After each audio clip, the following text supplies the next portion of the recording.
প্রিয় নবী দেখতে কেমন ছিল? আসুন এই সম্পর্কে মিজানুর রহমান আজহারী হুজুর কি বলে। বিশ্বনবী দেখতে কেমন ছিল আন্দাজ পাচ্ছেন না মোটামুটি? এই চমৎকার দেহটা নিয়ে যখন আয়নার সামনে দাঁড়াতেন, বিশ্বনবী জোস জোস পোজ দিতেন না। এখনকার ছেলেপেলেরা বলে আয়নার সামনে দাঁড়াইয়া দেই জোস জোস পোজ। বিশ্বনবী জোস জোস পোজ দিতেন না। বিশ্বনবী আয়নার সামনে দাঁড়িয়ে বলতেন, আল্লাহুম্মা হাসানতা খালকি ফাহসিন খুলুকি।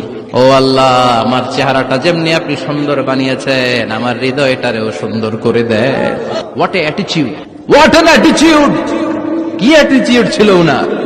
আমরা আয়নার সামনে সেজে পড়ে দাঁড়ালে চুলকে সাইজ করি, পাং করি, স্টাইল করি, ডিজাইন করি। বিশ্বনবী সুন্দর চেহারাটা নিয়ে যখন আয়নার সামনে দাঁড়াতেন বলতেন, আল্লাহ, আমার চেহারাটা যেমনি সাদা, হৃদয়টারেও সাদা করে দেন।